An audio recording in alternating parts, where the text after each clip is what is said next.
Hello guys, तो कैसे हैं आप लोग? मज़े में ही होंगे। वैसे कोई मज़ा में, सभी मज़े में होते हैं। कोई भी पूछता तो आप लोग कहते हैं मज़े में होंगे, तो डेफिनेटली आप मज़े में होंगे। मेरे पूछने की क्या ज़रूरत है कि नहीं। देखिए, आज हम लोग पढ़ेंगे। हमने पिछले वीडियो में बहुत सारी चीज़ें पढ़ी हैं। एयर पॉल्यूशन पढ़ लिया, एयर पॉल्यूशन के बारे में पढ़ लिया। सब लिंक डिस्क्रिप्शन में अगर देखना चाहें तो देख सकते हैं, अदरवाइज कोई बात नहीं। आज हम लोग पढ़ेंगे एक नए कॉन्सेप्ट के बारे में। इस कॉन्सेप्ट का नाम है UNFCCC। ठीक है, ये एक इंटरनेशनल संस्था है। जैसे होती है ना, जैसे हमारे यहाँ गवर्नमेंट है, कई सारी संस्थाएं हैं। CBI जैसे हो गई, जांच पड़ताल करने के लिए। अलग अलग चीज़ों के लिए अलग अलग चीज़ें हैं। NIA है, रॉ है, ये सब बड़ी बड़ी संस्थाएं हैं। इसी तरह से इंटरनेशनल लेवल पे ये एक संस्था है। ठीक है, इसके बारे में थोड़ी देर बात करेंगे। इससे पहले इसके बैकग्राउंड के बारे में बात करते हैं कि आया कहाँ से, बना कैसे। ठीक है, तो देखिए 1992 का साल, मतलब 1992 का साल, ठीक है, पूरी दुनिया के लिए सबसे खतरनाक साल माना जाता है। क्यों? क्योंकि इसी टाइम रसिया टूटा, रसिया विभाजित हुआ, कोल्ड वॉर खत्म हो चुके थे। ठीक है, रसिया 15 भागों में टूट चुका था। और इंडिया में LPG आया था। LPG क्या, गैस नहीं, वो LPG वाला गैस नहीं। लिबरलाइजेशन, प्राइवेटाइजेशन, ग्लोबलाइजेशन, मतलब इंडिया ने अपने देश के सभी मतलब कर दरवाजे खोल दिए। किस लिए? कि जो बाहर के देश हैं वो इंडिया में व्यापार कर सकते हैं। पहले भी किया जाता था, लेकिन अब ज़्यादा खुला हो गया, लीबर हो गया इंडिया। ठीक है, तो हुआ क्या 1992 के साल। अब उस टाइम डेवलप्ड कंट्रीज भी हुई, बहुत सारे विकसित देश हो चुके थे। इस वजह से इंडिया पे प्रेशर बनाए, तो इंडिया को अपने दरवाजे खोलने पड़े थे। इंडिया में महामंदी की भी दौर आ चुका था, मतलब उस टाइम कुछ अनाज कम थे हमारे पास, तो हमें इस LPG को अपनाना पड़ा। ठीक है, तो विकसित कंट्रीज तो हो गए। अब गड़बड़ क्या हुआ कि सारे देश विकास में चले जाएंगे। इंडिया भी बहुत विकसित हो चुका होगा, विकासशील अब शुरू हो गया ना, LPG हो गया, तो अब इंडिया भी विकास करेगा, धीरे धीरे धीरे धीरे विकास करता चला जाएगा। तो अब सारे लोगों के लिए, जितने भी दुनिया के जितने भी बड़े बड़े दिग्गज नेता थे, दिग्गज लोग थे, उन्होंने क्या सोचा कि सबसे बड़ा जो मुद्दा होगा वो होगा क्या, एनवायरमेंट से संबंधित। सब लोग तो विकसित हो जाएंगे, जो संसाधन है हमारे आसपास के उन सबका दोहन होगा, सभी चीज़ें यूजफुल बनाई जाएगी। लेकिन होगा कैसे? एनवायरनमेंट में प्रदूषण होगा, बहुत सारी चीज़ें होंगी। हम लोग जो कंजम्पशन कर रहे हैं, जो खा पी रहे हैं, वो हमारी अगली पीढ़ी के लिए नहीं जाएगा। तो इसके लिए इस चीज़ को लड़ने के लिए बहुत सारे महान दिग्गजों ने एक मीटिंग बुलाई, पूरी दुनिया से पूरी एक बड़ी मीटिंग आई, जिसका नाम रखा गया अर्थ समिट। उसका नाम रखा गया अर्थ समिट। अर्थ समिट ये था क्या वाकई में? तो जो दुनिया के बड़े बड़े देश थे, उन यूनाइटेड जो नेशंस थे, बड़े बड़े देश थे, वहाँ से बड़े बड़े दिग्गज नेता लोग, दिग्गज लोग, समझ लीजिए आप लोग, रिप्रेजेंटेटिव उसको बोलते हैं इंग्लिश में। ठीक है, रिप्रेजेंटेटिव्स आए और एक बड़ी मीटिंग बुलाए। किसके लिए? बस इन्वायरमेंट, जो भी इन्वायरमेंट इश्यूज होंगे, मतलब जो डेवलप कंट्रीज हो चुकी हैं, जो कंट्रीज विकसित हो चुके हैं, वो अब तो प्रोडक्शन कर रही हैं, एनवायरमेंट पे बहुत बड़ा इफेक्ट पड़ रहा है। तो इस चीज़ को, इस मुद्दे को, एनवायरमेंट से संबंधित सभी मुद्दों पर चर्चा करने के लिए पूरी दुनिया से बड़े बड़े दिग्गज लोग आए और एक अर्थ समिट हुआ। कहाँ हुआ? ये सबसे बड़ी बात है।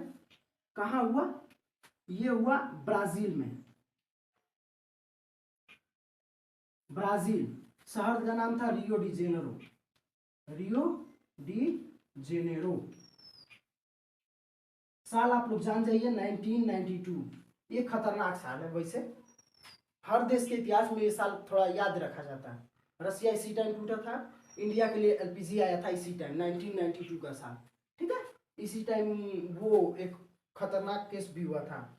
क्या नाम है उसका, हर्षद मेहता वाला, जो 500 करोड़ का शेयर मार्केट में नौटंकी किया था, वो 1992 का साल था शेयर मार्केट के लिए। ठीक है, ब्राजील, रियो डी जेनेरो 1992 में हुआ। ठीक है, इसकी 3 मुख्य बातें थी। जैसे आए किस चीज़ पे बात करने के लिए, एनवायरमेंट इश्यूज पे, जो पर्यावरणीय मुद्दे थे उस पे बात करने के लिए कि पर्यावरण को कैसे बचाया जाए। और एक और टॉपिक था दूसरा नंबर का, जिसका नाम था सस्टेनेबल डेवलपमेंट, सतत विकास। ये क्या होता है? मान लीजिए आज आप हम लोग हैं, खाना वाना खाते हैं, सब चीज़ों का यूज करते हैं, तो इतना ज़्यादा हम लोग यूज कर रहे हैं कि आने वाली पीढ़ी के लिए कुछ बचेगा ही नहीं। तो इस चीज़ को ऐसा हम लोग को इसको यूज करना है कि आने वाली पीढ़ी के लिए बचे। इसको बोलते हैं सतत विकास। विकास नहीं, हम लोग जो खा पी रहे हैं सब विकास कहलाता है कि हम लोग बहुत ऊंचे स्तर पे जा रहे हैं, तो बस हम अकेले जा रहे हैं। हमारी जो पीढ़ी आने वाली होगी उसके लिए क्या छोड़ेंगे? कुछ भी नहीं। तो जब हम उसके लिए कुछ छोड़ने के लिए जब प्लानिंग कर लेते हैं तो वो विकास में कहला के सतत सतत विकास कहलाता है, सस्टेनेबल डेवलपमेंट। इन दो टॉपिक्स पे, एनवायरमेंट इश्यूज पे और सस्टेनेबल डेवलपमेंट, इन दो टॉपिक्स पे इसका ऑब्जेक्टिव यही मेन था। किस चीज पे बात करना? एनवायरमेंटल इश्यूज पे,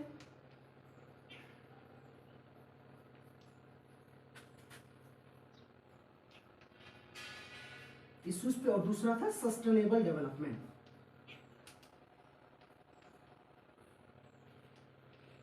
डेवलपमेंट जान लीजिएगा, डेवलपमेंट है सतत विकास, और इन्वायरमेंट से संबंधित जितने भी मुद्दे थे। हुआ क्या 1992 के साल में सब सारे लोग तो विकसित हो ही रहे थे, लेकिन डर क्या था कि विकास तो हो रहा है और बस हम ही लोग यूज़ कर जाएंगे तो हमारी जो आने वाली पीढ़ी उनके लिए क्या होगा? तो वो सस्टेनेबल डेवलपमेंट हुआ। और तो जो विकास हो रहा है उससे जो इन्वायरमेंट को हानि हो रही है उसका क्या? तो इस चीज़ के लिए बड़े बड़े दिग्गज लोग आए और एक पूरी दुनिया से बड़े बड़े लोग आए और एक अर्थ समिट बनाया। इसका नाम ही रखा गया अर्थ समिट, पृथ्वी सम्मेलन। कहाँ हुआ? ब्राजील के रियो डी जेनेरो में 1992 का साल, याद रखिएगा 1992 का साल में। ठीक है, इसका मेन ऑब्जेक्टिव क्या था? एनवायरमेंटल इश्यूज को हल करना और सस्टेनेबल डेवलपमेंट को अपनाना। ठीक है, इसमें तीन चीजें मेन मुख्य थी, इसकी तीन चीजें मुख्य थी। ठीक है, ये तो हो गया कि क्या क्या था, ऑब्जेक्टिव क्या क्या थे। ठीक है, अब इसकी मुख्य मुख्य जो चीजें थी जो हुआ, इसमें जो रिप्रेजेंटेटिव आए थे, दुनिया के बड़े बड़े जो दिग्गज आए थे, उन्होंने क्या क्या बातें की? पहला हुआ रियो एग्रीमेंट।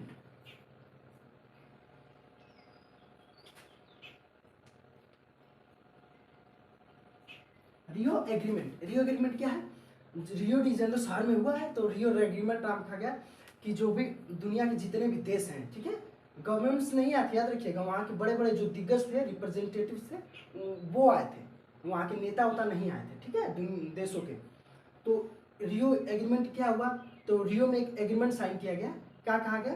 कि जो भी दुनिया के देश हैं वो ऐसे विकास को अपनाएंगे जो सस्टेनेबल हो, मतलब हम ही लोग ना यूज करके हमारी पीढ़ी भी यूज करे।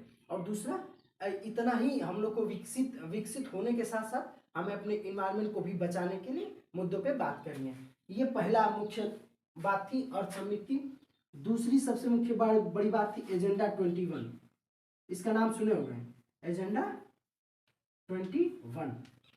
अच्छा, एजेंडा 21 क्या दिखाता है? सेंचुरी दिखाती है, 21वीं शताब्दी। ठीक है, हम लोग अभी 21वीं शताब्दी में, उस टाइम 21वीं शताब्दी से क्या था कि जो दुनिया के रिप्रेजेंटेटिव्स आए थे अर्थ समिट में, उन्होंने क्या बात की कि हम लोग की जो 21वीं सेंचुरी है, 21वीं सेंचुरी आने से पहले तक हमें सस्टेनेबल डेवलपमेंट वाले सभी काम करने हैं, और तो और हमें इन्वायरमेंट से संबंधित जितने भी मुद्दे हैं जो जो इन्वायरमेंट को हानि पहुंचा रहे हैं उसको बचाना है। ठीक है, तो एजेंडा 21 क्या था? 20 जो 21 सेंचुरी है वहां तक आते आते हमें सस्टेनेबल डेवलपमेंट अपनाना है और इन्वायरमेंटल इश्यूज को कम से कम करना है। ठीक है, और नंबर थर्ड, जो थर्ड था इसका नाम था UNFCCC, UNFCCC। ठीक है, UNFCCC, इसके बारे में बात करते हैं। ये भी अर्थ समिट का तीसरा सबसे मुख्य मुद्दा था। अर्थ समिट में तीन था, रियो डिक्लेरेशन, रियो एग्रीमेंट, दूसरा एजेंडा 21 और थर्ड था UNFCCC का संगठन। जो यहाँ के रिप्रेजेंटेटिव थे उन्होंने एक एसोसिएशन बनाया, UNFCCC, एक समिति बनाई। ठीक है, जिसका नाम रखा UNFCCC। और समिट में यही तीन जो मुख्य डिसीजन जो लिए गए, वो एजेंडा 21 फर्स्ट डिसीजन था, सेकंड था रियो एग्रीमेंट जिसपे सभी लोग ने साइन किया, और थर्ड था ये एग्रीमेंट, उसी एग्रीमेंट के तहत बने हुए हैं, UNFCCC। ठीक है, जिसका फुल फॉर्म क्या है? यूनाइटेड नेशंस फ्रेमवर्क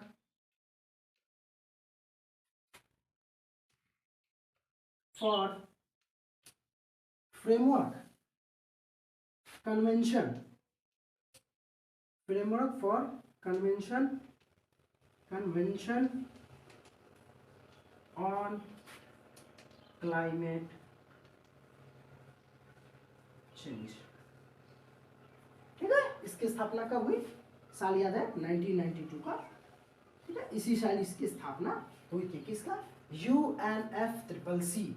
अब इसी अर्थ समिट में ही एक एसोसिएशन बनाया गया देशों के समूह का कि अब जो भी इन्वायरमेंट से संबंधित जो भी मुद्दे होंगे, जो भी सस्टेनेबल डेवलपमेंट से संबंधित जो भी बातें करनी होगी, या जो भी मुख्य मुद्दा होगा, जो भी मुख्य विषय होगा, ये सब यही सब देखेंगे, यही एसोसिएशन वाले देखेंगे। तो पूरी दुनिया में सस्टेनेबल डेवलपमेंट कैसे अपनाना है, इन्वायरमेंट क्या क्या इश्यूज हैं, उनको कम करने के लिए क्या क्या करना चाहिए, ये UNFCCC पूरी दुनिया को बताता है। पूरी दुनिया को UNFCCC ये बताता है कि क्या क्या सस्टेनेबल डेवलपमेंट के लिए हमें करना चाहिए, और इन्वायरमेंट से जो भी मुद्दे अभी आ रहे हैं सामने, क्लाइमेट चेंज जो हो रहा है उसको कम करने के लिए, क्लाइमेट चेंज को रोकने के लिए हमें क्या क्या स्टेप्स लेने चाहिए, ये UNFCCC बताता है। और साथ ही साथ ये भी बताता है कि हम सारी दुनिया के जितने भी देश हैं उन्होंने कितने इस चीज़ में प्रोग्रेस की है, कितने विकास किया है इस चीज़ को अपनाने में, ठीक है।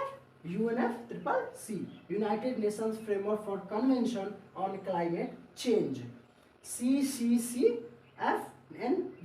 ठीक है, UNFCCC, ठीक है। अब इसमें एक बड़ा मुद्दा आता है corp of conference of parties, जिसको कॉप का नाम दिया गया है, कॉप। इसकी चर्चा हम लोग अगले वीडियो में करेंगे, ठीक है। और UNFCCC के बारे में और डिटेल एकदम घुस के पढ़ेंगे, ठीक है। बढ़िया लगा, बढ़िया लगा तो सब्सक्राइब, लाइक एंड शेयर जरूर कीजिएगा।